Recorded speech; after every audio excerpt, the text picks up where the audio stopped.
Dear students, हम लोग बात कर रहे थे यूएनओ के बारे में। इसका 2 पार्ट हम लोग पहले देख चुके हैं। आज हम लोग आगे की बात करेंगे। पिछले वीडियो में हम लोगों ने महासभा को पढ़ा था। इस वीडियो में हम लोग आर्थिक एवं सामाजिक परिषद के बारे में पढ़ेंगे।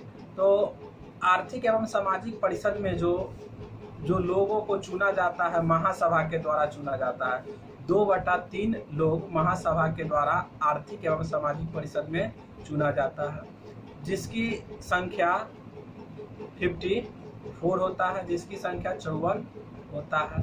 इसका कार्य जो है वो आर्थिक, सामाजिक, सांस्कृतिक, शैक्षणिक तत्वों को आपस में जोड़ना और इसका बढ़ावा देना इसका कार्य है। तो यूएनओ आर्थिक स्थिति को सुधारने के लिए कुछ समितियां बनाई है, जो समितियों के बारे में हम लोग अभी बात करेंगे और उस समिति का हेडक्वार्टर कहाँ है उसके बारे में। तो कुल 5 समितियां इसके तहत बनाई गई है। जो पहला है यूरोप आर्थिक समिति। यूरोप आर्थिक समिति का हेडक्वार्टर जेनेवा है और जेनेवा स्विट्जरलैंड में पड़ता है। दूसरा है एशियाई आर्थिक समिति। एशियाई आर्थिक समिति का हेडक्वार्टर बैंकॉक है। बैंकॉक थाईलैंड की राजधानी भी है। तीसरा है लैटिन अमेरिकी आर्थिक समिति। लैटिन अमेरिकी आर्थिक समिति का राजधानी सेंटियागो है। सेंटियागो चिली में पड़ता है और चिली की राजधानी भी सेंटियागो है। चौथा है अफ्रीकी आर्थिक समिति। अफ्रीकी आर्थिक समिति का हेडक्वार्टर अदीस अबाबा है और अदीस अबाबा इथियोपिया में पड़ता है और इथियोपिया का पुराना नाम अबिसिनिया है।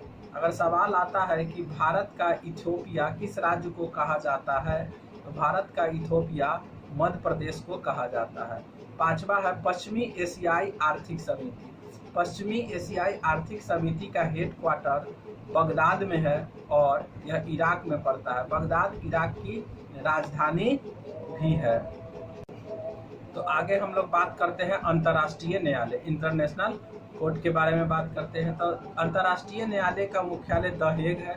द हेग नीदरलैंड में पड़ता है। अंतर्राष्ट्रीय न्यायालय की स्थापना 3 अप्रैल 1946 को हुआ था।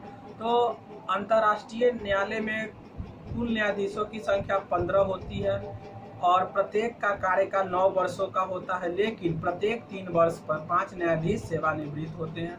ध्यान रखिएगा इस बात को। तो अंतर्राष्ट्रीय न्यायालय में जो न्यायाधीश का चुनाव होता है वो सुरक्षा परिषद के सिफारिश पर महासभा करता है। तो अंतर्राष्ट्रीय न्यायालय में न्यायाधीशों का चुनाव सुरक्षा परिषदों के सिफारिश पर महासभा करता है और अंतर्राष्ट्रीय न्यायालयों में न्यायाधीशों की नियुक्ति महासभा द्वारा की जाती है।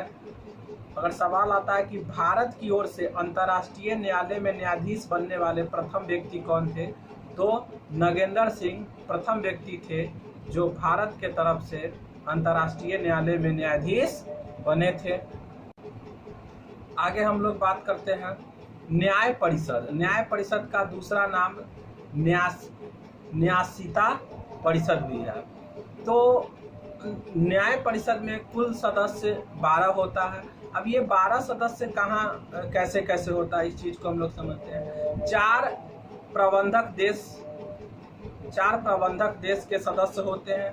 जो 4 प्रबंधक सदस्य देश में जो आता है, अमेरिका है, न्यूजीलैंड है, ऑस्ट्रेलिया है, ब्रिटेन है। तो ये 4 देश प्रबंधक देश जो है ये न्याय परिषद का आधार देश है, ध्यान रखिएगा। और 3 जो है सुरक्षा परिषद से आता है। तो सुरक्षा परिषद में कौन कौन देश आते हैं, चीन, फ्रांस और रूस आता है। और 5 जो है निर्वाचित सदस्य होते हैं, जो निर्वाचित कौन करते हैं, महासभा करते हैं। तो न्याय परिषद में इतना काफी है। आगे हम लोग बात करते हैं अब अगले अंग के बारे में, सचिवालय के बारे में बात करते हैं। तो सचिवालय का प्रमुख महासचिव होता है। सचिवालय का कार्यकाल 5 वर्ष का होता है। तो अभी तक इसमें जो है सचिवालय में 9 प्रमुख महासचिव बन चुके हैं। जो 9वां है एंटोनियो गुतरस, जो पुर्तगाल के हैं।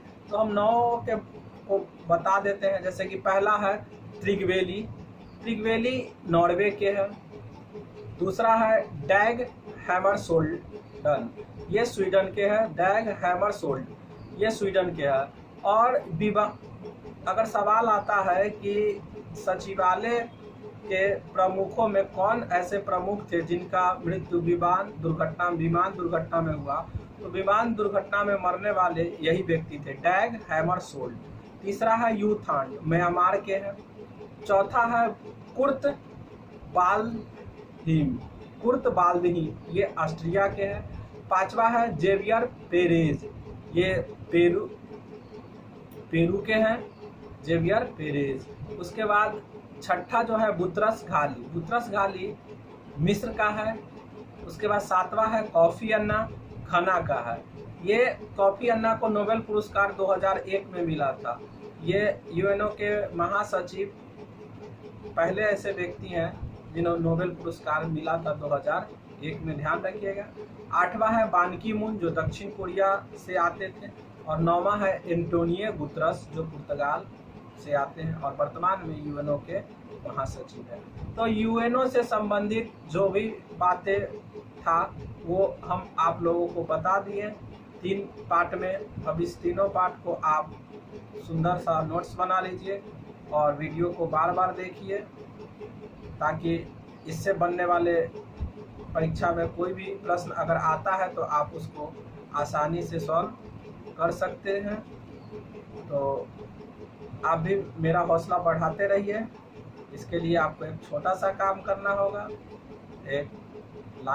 वीडियो को लाइक कीजिए, शेयर कीजिए और चैनल को सब्सक्राइब कीजिए। फिर हम लोग मिलते हैं अगले वीडियो में। धन्यवाद।